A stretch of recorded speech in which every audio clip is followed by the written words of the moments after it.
आज का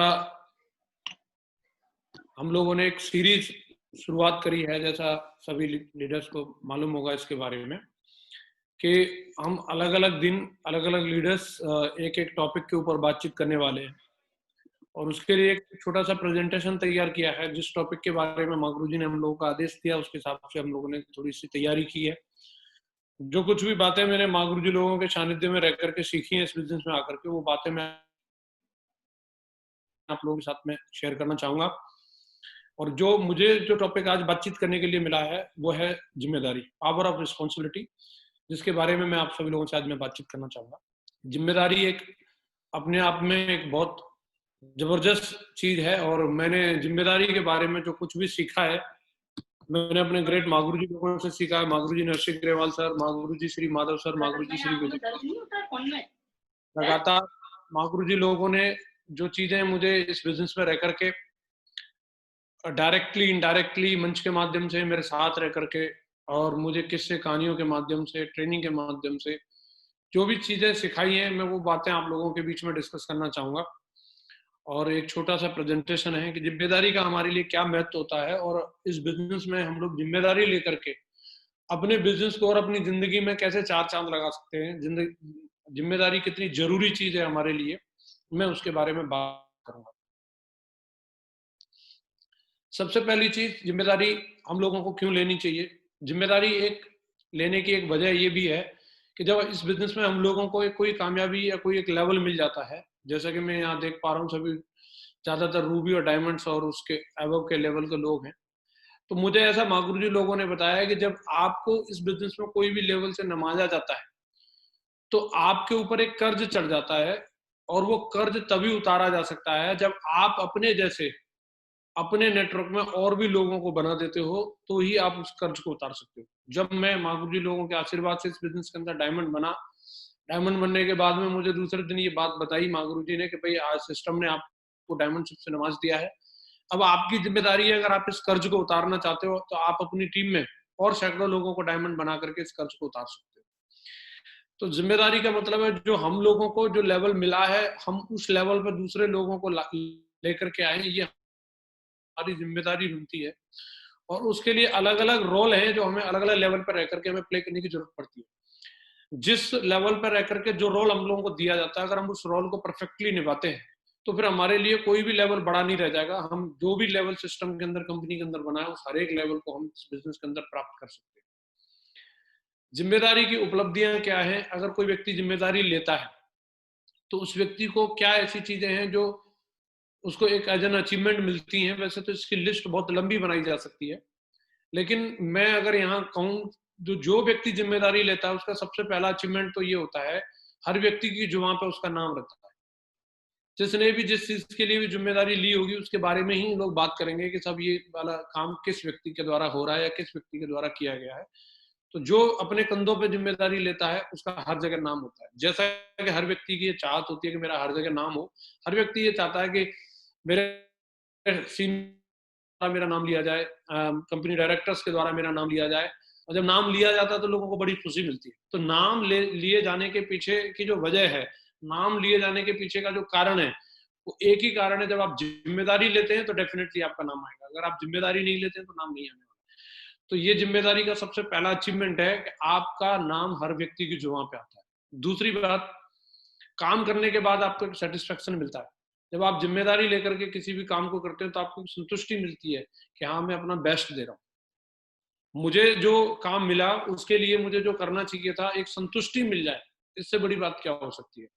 जिम्मेदारी के लिए कहावत है, दुनिया की सबसे बेहतरीन दवा है जिम्मेदारी। एक बार अगर इसे पी लीजिए तो जिंदगी भर थकान आपको महसूस नहीं होने देती। अगर जो व्यक्ति एक बार जिम्मेदारी की दवा पी लेता है, वो जिंदगी में कभी भी थक नहीं सकता।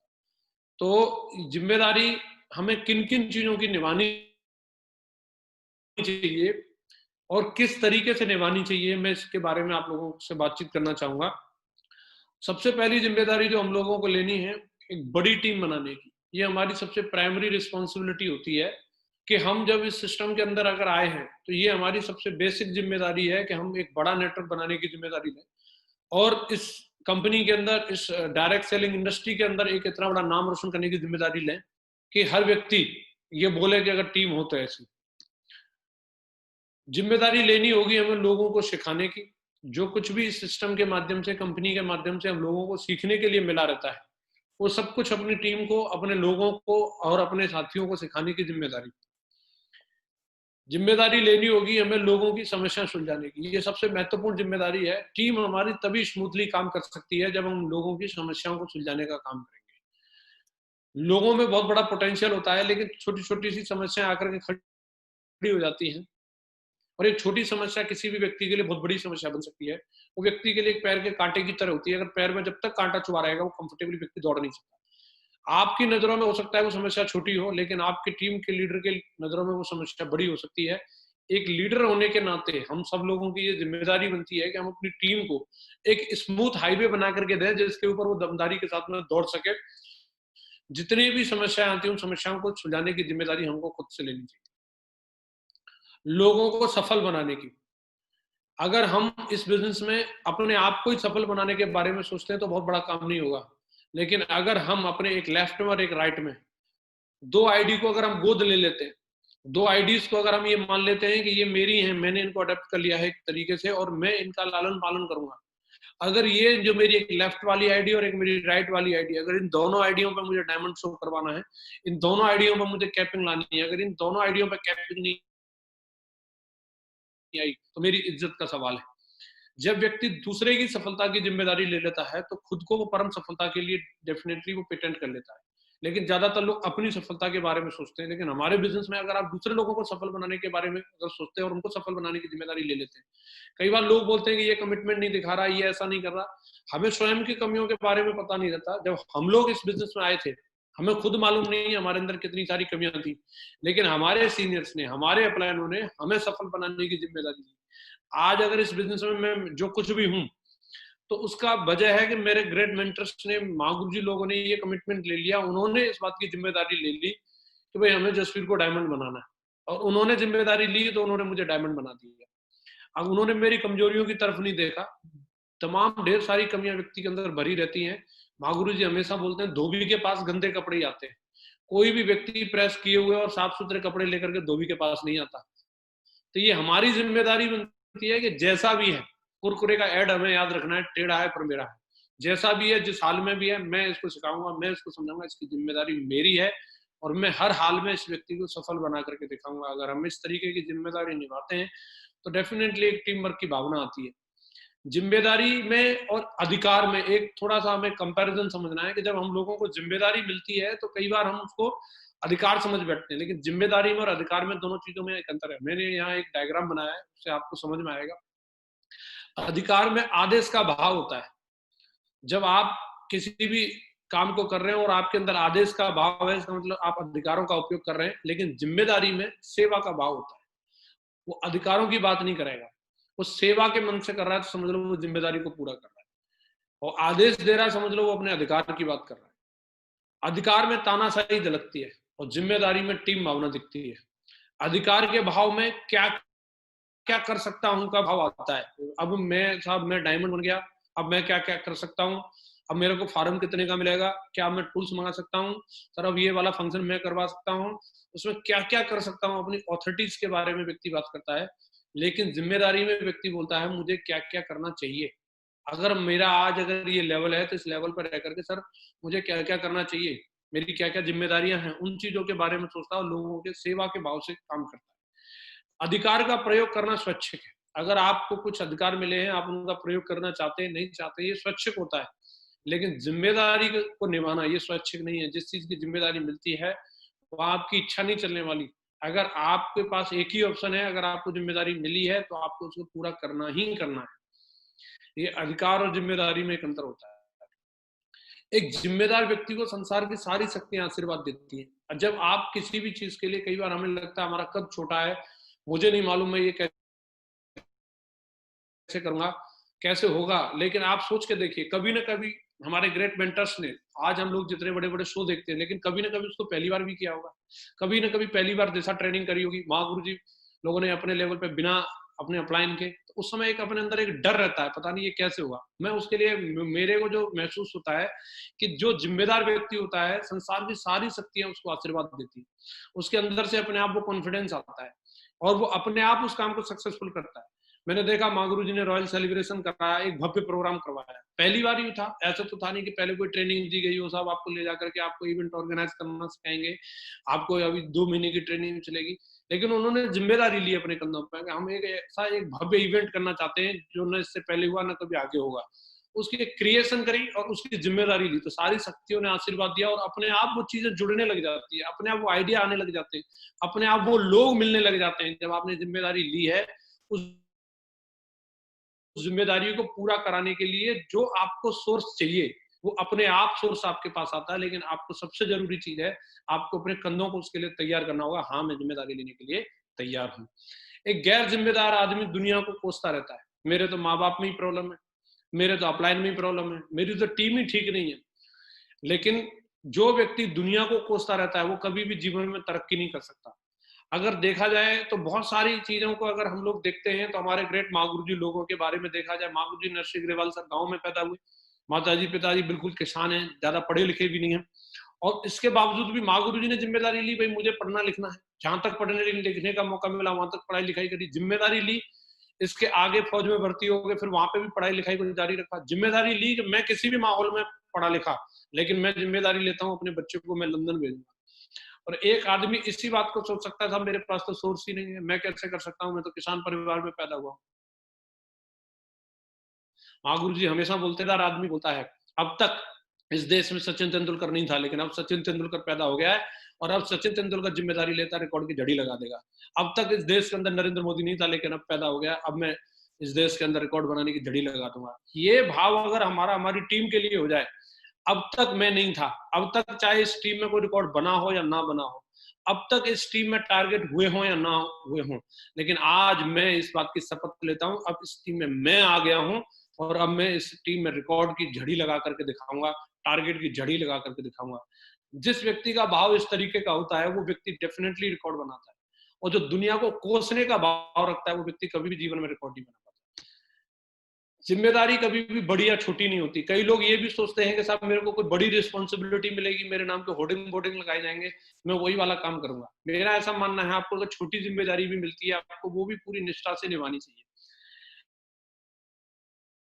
इसके लिए एक स्टोरी आप लोगों ने पढ़ी होगी, एक जंगल के अंदर आग लग जाती है और सारे जीव जंतु वहां से भाग रहे होते हैं, हाथी भी भाग रहा है, शेर भी भाग रहा है, कुत्ते भी भाग रहे हैं, बिल्ली भी भाग रही है, लेकिन एक छोटी सी चिड़िया अपनी चोंच में पानी भर के लाती है तालाब से और ला करके उस आग में डालती है, फिर जाती है तालाब में, फिर वहां से पानी भर के लाती है और वहां डालती है।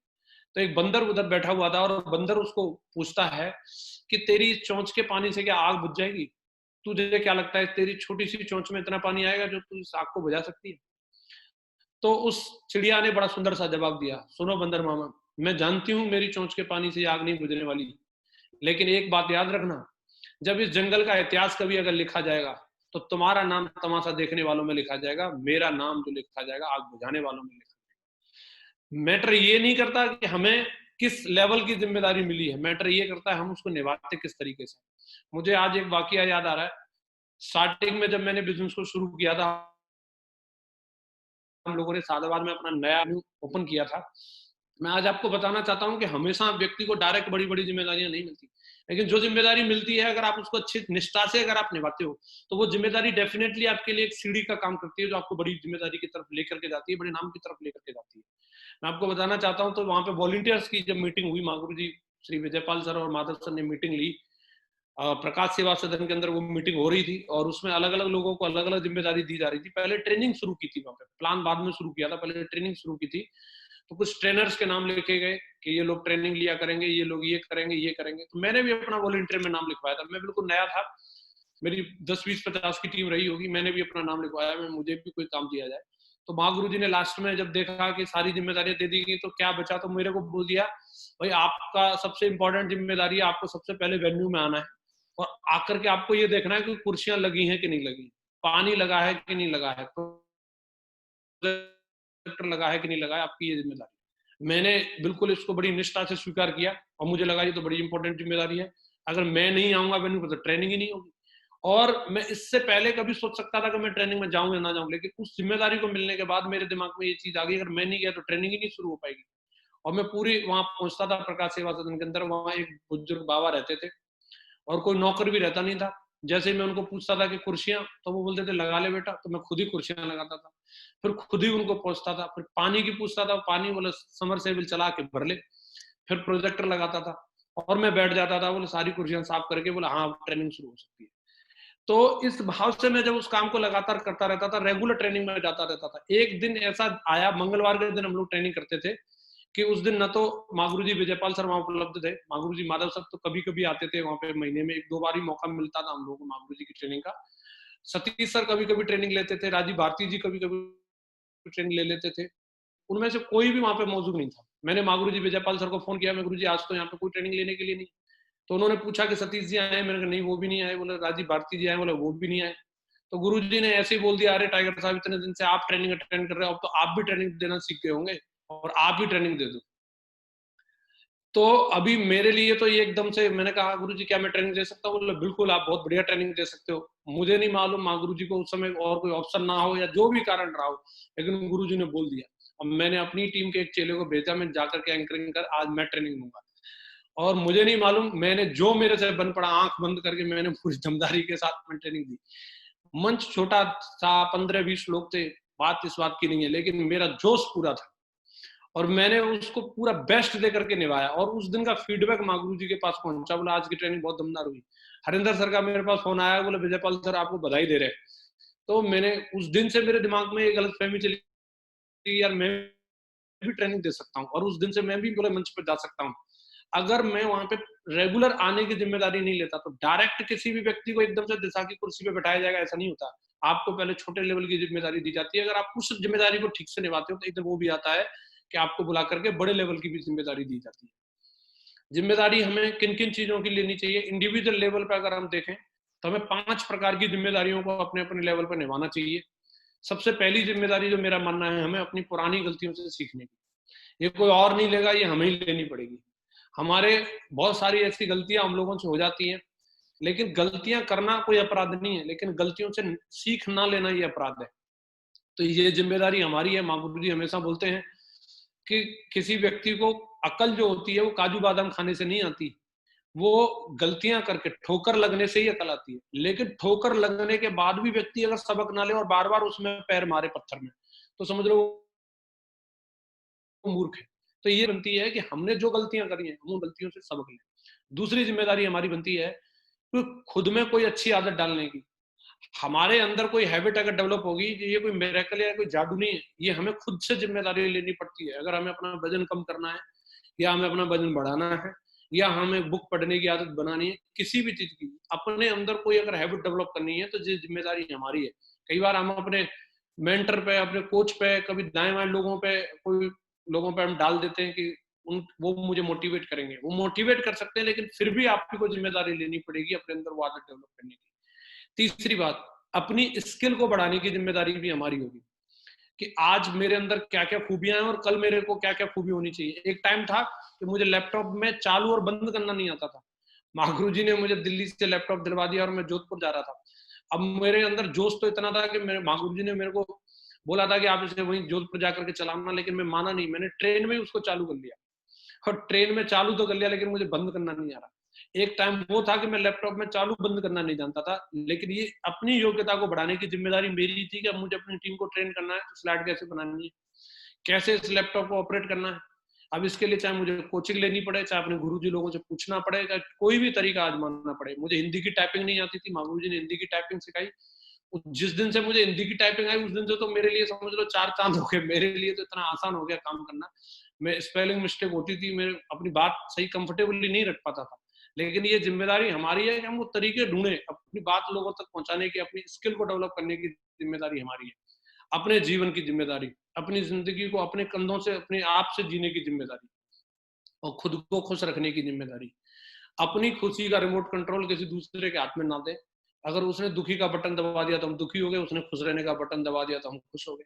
वो रिमोट कंट्रोल हमारे खुद के हाथ में होना चाहिए और उसकी जिम्मेदारी हमें ही रख लेनी है।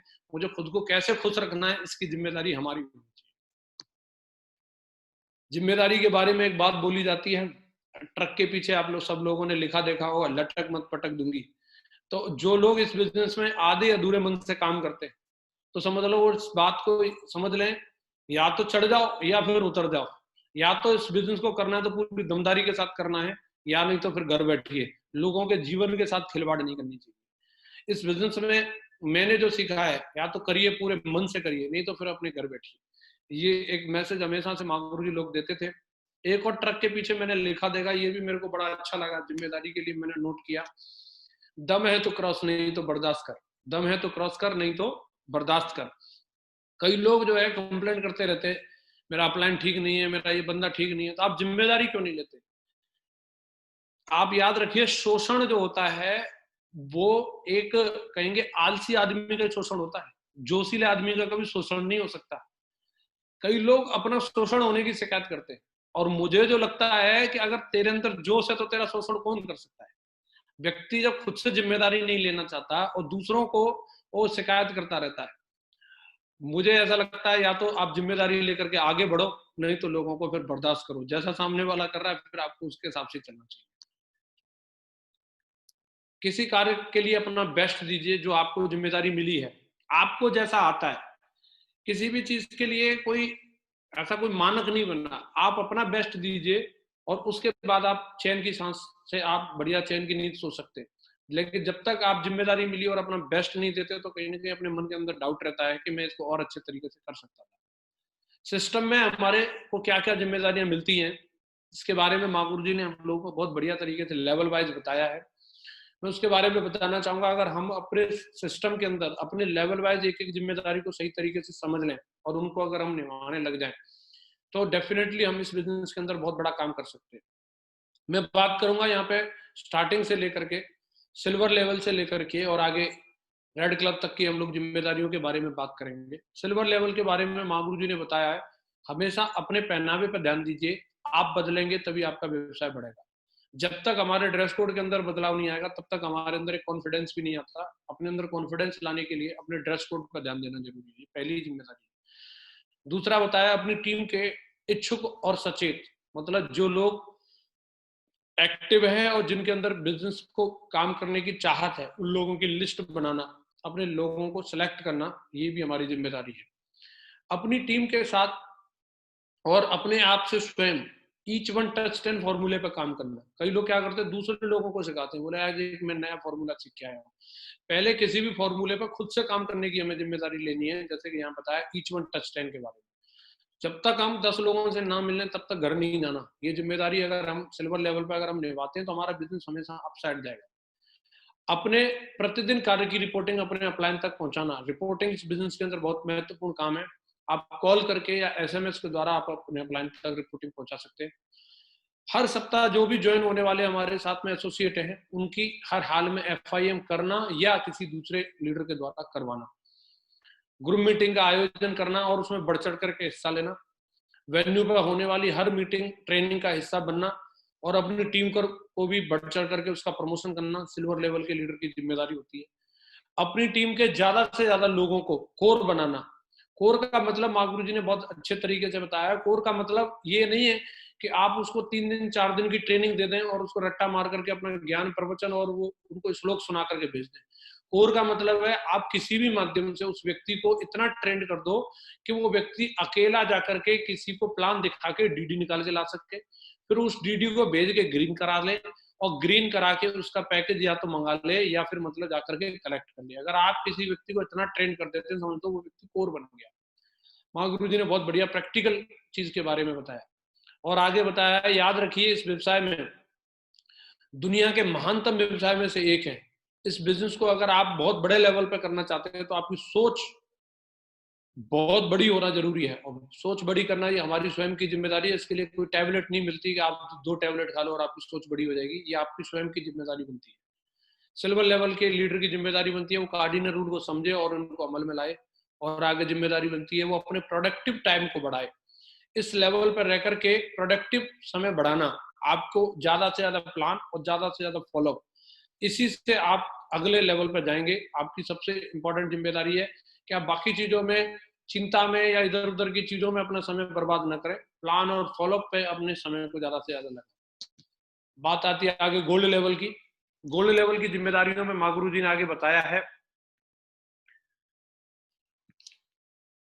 गोल्ड लेवल इस बिजनेस का एक बहुत ही महत्वपूर्ण लेवल है, और इस लेवल पर रह करके व्यक्ति को क्या क्या जिम्मेदारियों को निभाना चाहिए। सबसे पहली चीज, आप इस लेवल पर रह करके ग्रुप मीटिंग का बहुत अच्छे से फायदा ले सकते हैं। ये बहुत ही शानदार लेवल है जिस लेवल पर रह करके ज्यादा से ज्यादा ग्रुप मीटिंग की जा सकती है, और जो गोल्ड लेवल पर रह करके व्यक्ति सबसे ज्यादा ग्रुप मीटिंग करता है उसका बिजनेस बहुत तेजी से आगे बढ़ता है। इस लेवल पर रह करके एक्साइटमेंट बहुत जरूरी है, फॉर्मल ड्रेस में रहना और हर मीटिंग और हर ट्रेनिंग को पूरी दमदारी के साथ प्रमोट करना। इस लेवल पर रह करके आपकी जिम्मेदारी बनती है कि आप अपने इर्द गिर्द के स्टार परफॉर्मर्स को वॉच करें, उनको देखें कि वो लोग ऐसा क्या कर रहे हैं अपने बिजनेस को बढ़ाने के लिए, क्योंकि ये वो लेवल है जब आपके पास भी सैकड़ों की टीम है और एक से टैलेंटेड लोग आपकी टीम में हैं। आपकी जिम्मेदारी बनती है कि आप अपने नेटवर्क में उन लोगों को देखिए जो आपके कोलैग में हो या आपके डाउनलाइन में हो या कहीं पे भी आपके अपलाइन में हो, जो बेस्ट परफॉर्मर हैं वो ऐसा क्या कर रहे हैं और उन कामों को कॉपी करो, उनको ऑब्जर्व करना और अपनी टीम में उन चीजों को लागू करना। ये गोल्ड लेवल की जिम्मेदारी है। अपने अपलाइन के साथ में हमेशा संपर्क में रहना, अपनी टीम के 10 लोगों से डेली कॉल करना और इस लेवल पर रह करके बहुत महत्वपूर्ण हो जाता है। अपनी इनकम का 50 से 70% पैसा अपने बिजनेस को डेवलप करने के लिए लगाना, ये बहुत जरूरी है। जैसे हम क्या क्या कर सकते हैं, लैपटॉप लेना, प्रोजेक्टर लेना, टूल्स मंगाना, फंक्शंस के लिए टिकट खरीदना एडवांस में, किसी मीटिंग को आयोजित करना, पास प्रमोशन करना, इनमें आप ट्रेवलिंग करना, इनमें भी आप अपना 50 से 60% पैसा आपको अर्निंग हो रही है वो आप इसमें इन्वेस्ट कर सकते हैं। 3 कार्डिनल रूल को समझते हुए अपने बिजनेस को आगे बढ़ाते रहना, और महीने में एक बार अपने अपलाइन से कोड ट्रेनिंग का आयोजन कराना। कभी भी आपको ओवर कमिटेड नहीं होना है। लक्ष्य निर्धारित करते समय अपने अपलाइन के साथ में सुझाव जरूर लें। कई बार लोग एक्साइटमेंट में आकर के तुरंत सेट कर लेते हैं मुझे स्कॉर्पियो लेनी है, तो आपको जब कोई भी टारगेट आप सेट कर रहे हैं या आप कोई भी चीज के बारे में आप अपनी गोल बुक पे लिख रहे हैं, तो आप अपने एक्टिव और सक्सेसफुल अपलाइन से एक बार सलाह जरूर लें। अगला लेवल आता है ब्लू क्लब। ब्लू क्लब में हमारे पर्ल और टोपाज आते हैं, और पर्ल और टोपाज के लिए जो जिम्मेदारी है, इस क्लब में पहुंचने के बाद आपकी दोनों लेग में एक एक वेन्यू, कम से कम एक एक वेन्यू की शुरुआत होनी चाहिए जहां प्रोजेक्टर लग के वेन्यू चल रहा हो। आपकी टीम में कम से कम प्रति सप्ताह आपका टारगेट होना चाहिए कि ज्यादा से ज्यादा वेन्यू रन करें, और आप टारगेट लीजिए, जैसे आपने पहले लैपटॉप लेने का टारगेट लिया था, अगर पर लेवल पे रह करके अगर आप 2 वेन्यू चला रहे हैं तो टोपाज लेवल पे 1500 2000 की जब आपकी टीम हो जाती है तो कम से कम 10-10 प्रोजेक्टर आपकी टीम में होने चाहिए। अगर आप ये टारगेट पूरा करते हैं तो आपका बिजनेस और तेजी से आगे बढ़ेगा। वेन्यू जहां ऑपरेट हो रहा है वहां माहौल बहुत दमदार होना चाहिए। अगर माहौल खुशनुमा होगा तो आपके बिजनेस में 4 चांद। अब आप अपनी डायमंड अपलाइन से समझ करके सेल्फ टॉक तैयार करें, अपनी माइंड प्रोग्रामिंग करनी चाहिए। मानसिक विकास के लिए आपको किताबों का सहारा लेना चाहिए। जैसे महागुरु जी ने यहाँ कुछ किताबों के बारे में सलाह दी है, जैसे अति प्रभावकारी लोगों की 7 आदतें, मुश्किल काम सबसे पहले करें। ये 2 किताब के बारे में महागुरु जी ने, और भी कई किताबें जीता आपकी वगैरह जो बुक्स है जो आप इस लेवल पर रह करके पढ़ सकते हैं।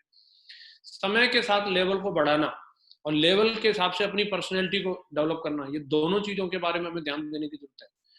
टाइम टू टाइम अपने लेवल को चेंज करना और लेवल के हिसाब से अपनी पर्सनैलिटी को डेवलप करना, ये 2 चीज अंडरलाइन की जा रही है यहाँ पे, इनको हमें ध्यान में देना है। आपके रेड क्लब और डायमंड क्लब अपलाइन के द्वारा सुझाई हुई किसी भी एक्टिविटी के लिए, जैसे दिशा वर्कशॉप है या कोई भी वर्कशॉप और भी कोई एलडीपी है, उसके लिए बढ़ चढ़ के आपको प्रमोशन करना है। अपनी मेंटरशिप को चुने और उनकी गाइडलाइन में रह करके काम करें। एक कोई कोच होना और उसकी गाइडलाइन में रह करके काम करना। टीम की जिम्मेदारी स्वीकार करें, कठिन निर्णय लें, जैसे कहीं आउट ऑफ टाउन जाकर के बिजनेस को बिल्ड करना, नए नए शहर बिल्ड करना है, इस लेवल पर रह करके आप डेफिनेटली ये डिसीजन ले सकते हैं। और कार्डिनल रूल को कभी भी नहीं भूलना है, चाहे वो आपका लेवल कुछ भी हो, चाहे आप क्राउन एम्बेसडर हो जाए तो भी कार्डिनल रूल का हमेशा पालन करना है। अगला आता है आपका रेड क्लब। इस क्लब में आने के बाद आपकी जिम्मेदारी है, रेड क्लब में आपका अपना आना एक बहुत बड़े गौरव की बात होती है, एक बहुत ही सम्मानीय लेवल होता है रेड क्लब में आना। यहाँ आपके पास टीम भी हजारों में होती है और उसके हिसाब से उसको आगे विकसित करना और खुद को विकसित करना आपकी जिम्मेदारी है। इस लेवल पर रह करके आपको 3 पावर्स को समझना, power of submission, power of unity और पावर ऑफ स्पोकन वर्ड।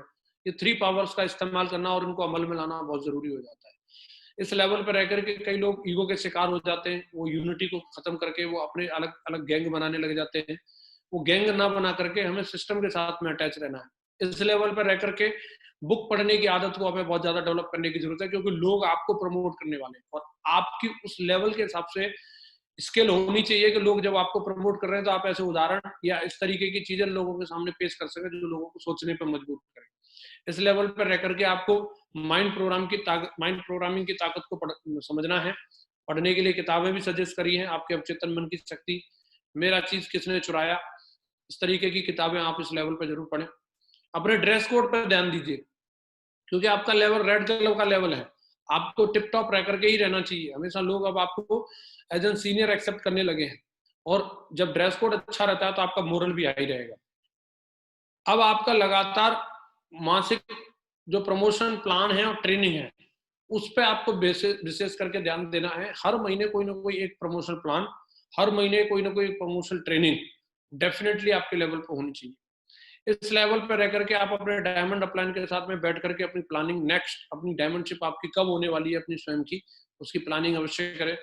अपनी टीम में डाउनलाइन और अपलाइन के साथ में जोड़ी बना करके काम करें और अच्छे तालमेल बिठाएं। इस रेड क्लब की ये निशानी होती है। अपनी मेंटरशिप, अपने अपलाइन को प्रतिदिन रिपोर्टिंग करना। ऐसा ना सोचे मैं तो रेड क्लब में हूँ, अब तो मैं तो खुद ही रिपोर्टिंग लेने वाला हूँ। चाहे आपका लेवल कुछ भी हो, लेकिन आपको किसी न किसी माध्यम से, चाहे एसएमएस करके या कॉल करके, आपको अपने अपलाइन को डेफिनेटली रिपोर्टिंग देनी चाहिए। रनिंग वेन्यू है वहां पर जा करके आपका टारगेट होना चाहिए कि कम से कम 4 वेन्यू आपके लेफ्ट में और 4 वेन्यू कम से कम आपके राइट में रन कर रहे हो। ये आपका मिनिमम टारगेट होना चाहिए। अपने प्रोडक्टिव टाइम को बढ़ाएं, आपका समय इधर उधर की चीजों में ना जाए। आपका समय ज्यादा से ज्यादा प्लान और ज्यादा से ज्यादा प्रमोशन ट्रेनिंग में आपका समय लगना चाहिए। इसके अलावा भी और भी बहुत सारी जिम्मेदारियां हमारे लेवल पर रहती हैं। समय समय पर आपके अपलाइन के द्वारा जो भी जिम्मेदारी आपको सुझाई जाती है, अपलाइन के माध्यम से जो जिम्मेदारी आपको दी जाती है, आपको उस जिम्मेदारी को निभाना है। एक चीज मैं यहाँ पे क्लियर करना चाहूंगा, जिम्मेदारी का मतलब पद से नहीं है। कभी भी अगर हम लोगों को किसी चीज की जिम्मेदारी दी जाती है तो कभी भी हमें ये नहीं सोचना चाहिए अब मेरा लेवल बहुत ज्यादा बढ़ गया। कई लोग किसी चीज में अगर एक्टिव और समझदार होते हैं और उनको उस चीज से रिलेटेड जिम्मेदारी दी जाती है तो कई बार वो इस तरीके की ईगो का शिकार हो जाते हैं, वो बीच के अपलाइनों को बाईपास करने लग जाते हैं। सम्मान सबका बना करके रखना है। जिम्मेदारी आपको बड़ी जरूर दी गई है, लेकिन घोड़े पे सवार नहीं होना है। आपका पद और अपने लेवल का हमेशा ख्याल रखना है। जिम्मेदारी मिली है उसे पोलाइटनेस के साथ में उसे निभाना चाहिए। एक बात और जिम्मेदारी के लिए बोली जाती है, जिम्मेदारी दी नहीं जाती, जिम्मेदारी ली जाती है। इसके लिए कोई आपकी ताजपोशी नहीं की जाएगी, आपको बुला करके आइए युवराज आज आपका राज तिलक होना है। ये आपको अपने कंधे मजबूत करने होते हैं और एज एन अपॉर्चुनिटी आपको स्वीकार करना है। जब भी आपको मौका मिले आप उसको अच्छी नेक नियत के साथ उस जिम्मेदारी को निभाएं। लीडरशिप के लिए 4 रूल बताए जाते हैं और ये भी जिम्मेदारी से संबंधित हैं। ये हम लोगों ने ट्रेनिंग के माध्यम से सीखने का मौका मिला। मैं जरूर इसके बारे में चलते चलते अपनी 2 मिनट में बात क्लोज करूंगा और इसके बारे में बताना चाहूंगा। अपने भीतर के विद्यार्थी को कभी मरने न दें। लीडरशिप का सबसे पहला रूल ये बताया है कि हमेशा सीखने की चाहत रखें। जो भी सीखने का मौका मिलता है उसे हमेशा सीखते रहिए। दूसरा रूल बताया है, अपने किसी भी एक काम में आप ऐसे निपुण हो, एक ऐसी आपकी स्पेशलिटी होना जो बहुत जरूरी है। हम ऑलराउंडर बने ना बने, लेकिन स्पेशलिस्ट जरूर बने। और तीसरी लीडरशिप की क्वालिटी बताई है कि दूसरे लोगों को भी उस चीज को सिखाएं। हमेशा अपने सीक्रेट को दबा के रखने से वो सड़ जाएंगे, कोई फायदा नहीं होने वाला। जितने आप अपने सीक्रेट्स को दूसरे लोगों के साथ बांटते हैं, भगवान श्री कृष्ण ने भी गीता का ज्ञान उनके अंदर था, लेकिन अगर वो अपने अंदर ही लेकर के चले जाते तो आप सोचिए इतने महान ज्ञान से हम सब लोग वंचित रह जाते। तुलसीदास जी के अंदर इतनी सारी नॉलेज थी, लेकिन अगर वो महाकाव्य की रचना नहीं करते तो रामायण जैसे महाकाव्य से हम लोग वंचित रह जाते। तो ये दूसरे लोगों को सिखाना वो हमेशा आपके ज्ञान को अमर बना देता है।